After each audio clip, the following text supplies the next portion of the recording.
حضرت عیسیٰ علیہ السلام کے نانا کا نام حضرت عمران تھا۔ حضرت عمران کے ہاں اولاد نہیں تھی، ان کی زوجہ حضرت حنا سلام اللہ علیہ پیغمبروں کا خاندان ہے، پیغمبروں کی صحبت ہے، تو وہ بھی صبر شکر کر کے اللہ کی رضا پہ راضی تھی۔ گھر کے صحن کے اندر دوپہر کے وقت چارپائی بچھائے ایک درخت کے نیچے قیلولہ کرنے لگی تو ایک منظر دیکھا کہ درخت پر ایک چڑیا نے گھونسلہ ڈالا ہوا تھا اور اس نے بچے دیے ہوئے تھے۔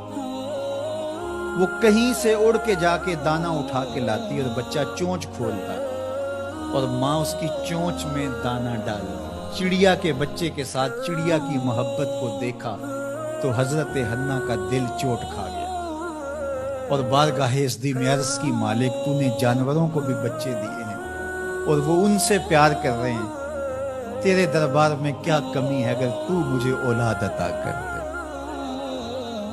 دل چوٹ کھا گیا، دل کی اتھا گہرائیوں سے دعا نکلی، عرش تک جا پہنچی۔ اللہ نے حضرت حنا کو کرم نوازیوں سے مولا مال کر دیا۔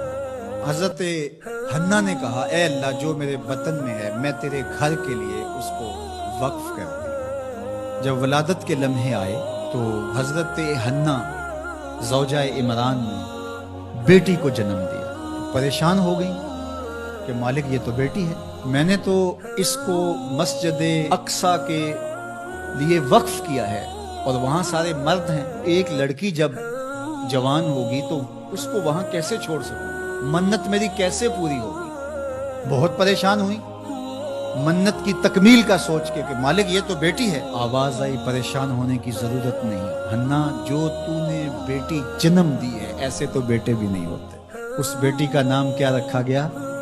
مریم سلام اللہ علیہ۔ بیٹی جوان ہو گئی تو منت یاد آئی کہ اب اس کو بیت المقدس میں ہم نے وقف کرنا ہے۔ پریشانی ہوئی کہ اب 300 حجرے ہیں جن میں مرد ہی مرد ہیں، ایک تنہا عورت کیسے وہاں رہے گی؟ تو یہ سوچا کہ کوئی بوڑھا بزرگ ہو جس کی کفالت میں ان کو دیا جائے تو وہ ان کی دیکھ بھال کرے، ضروریات کو پورا کرے۔ تو بہت سارے لوگ اس سعادت کے لیے تیار ہو گئے۔ پھر قرعہ ڈالا گیا، قرعہ فال نکلا حضرت زکریا علیہ السلام کے نام۔ اللہ کے جلیل القدر پیغمبر اور رشتے میں خالو بھی لگتے تھے، کہا یہ سعادت میرے ذمہ رہی، اور چونکہ ان کے ہاں بھی اولاد نہیں تھی انہیں کہا ٹھیک ہے ہم اسے بیٹی بنا کے اس کا خیال رکھیں گے۔ حضرت زکریا علیہ السلام نے ایک حجرہ مختص کیا حضرت مریم کے لیے اور ان کی ضروریات کو پورا کرتے، کھانا دیتے۔ جب کہیں جانا ہوتا تو حجرے کو باہر سے تالا لگا کے چلے جاتے، افطار کے وقت یا رات کو گئے ہیں تو سحری کے وقت پھر آ جاتے۔ ایک دن حضرت زکریا علیہ السلام تالا لگا کے کہیں گئے کام، واپس آتے ہوئے دیر ہو گئی اور افطار کے لمحے گزر گئے، بہت پریشان ہوئے تو خیر سامان لے کے تیزی سے پہنچے اور آ کے دروازہ کھولا۔ وجد عندہا رزقا، تو دیکھا بے موسم پھل پڑے ہوئے ہیں۔ حیرت تو یہ تھی کہ پھل ہیں، دروازہ مقفل ہے، باہر سے کوئی اندر نہیں جا سکتا، اندر سے کوئی باہر نہیں آ سکتا، پھل کیسے آئے؟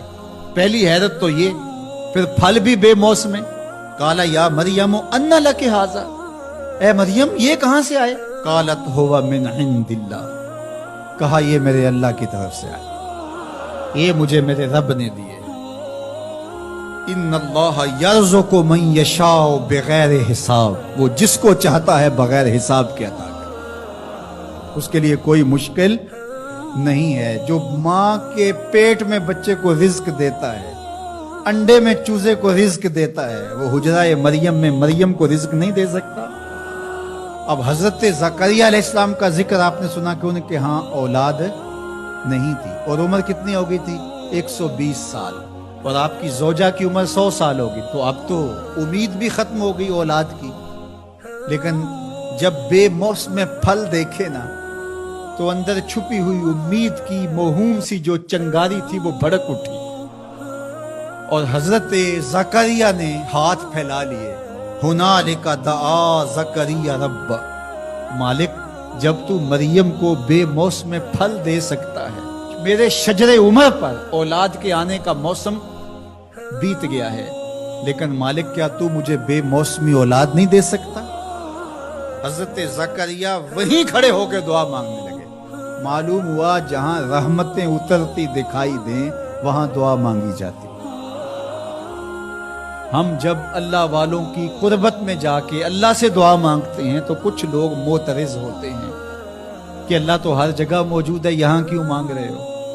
مسجد اقصی پاس ہے لیکن حجرہ مریم میں اللہ کا پیغمبر دعا مانگ رہا، وہاں رحمت آنکھوں سے اترتے ہوئے دیکھی۔ ان رحمت اللہ قریب من المحسنین، اللہ قرآن میں فرماتا ہے میری رحمت محسنین نیکوکاروں کے نیڑے ہوتی ہے، اس لیے ہم اللہ والوں کے قریب جا کے اللہ سے مانگتے ہیں، مالک تیری رحمتیں یہاں برس رہی۔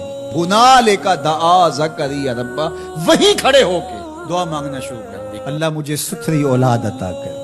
پھر کیا ہوا کہ کہا گیا یہاں دعا کیوں مانگ رہے ہو، میرے گھر میں آؤ۔ کہا گیا نبی ہو کے ولیہ کے حجرے میں دعا مانگ رہے ہو، تمہیں کچھ نہیں دیا جائے گا؟ نہیں، سنو قرآن سنو۔ فنادتہ الملائکہ، فرشتے آ کے پکار کرنے لگے۔ کب؟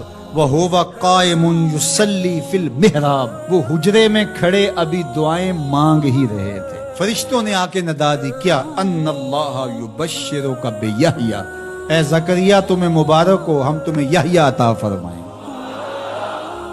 اولاد مانگی ہے تو یحییٰ ملے گا، لیکن اکیلی اولاد نہیں مانگی، ذریۃ طیبہ، ستھری اولاد مانگی ہے، پاک اولاد مانگی ہے۔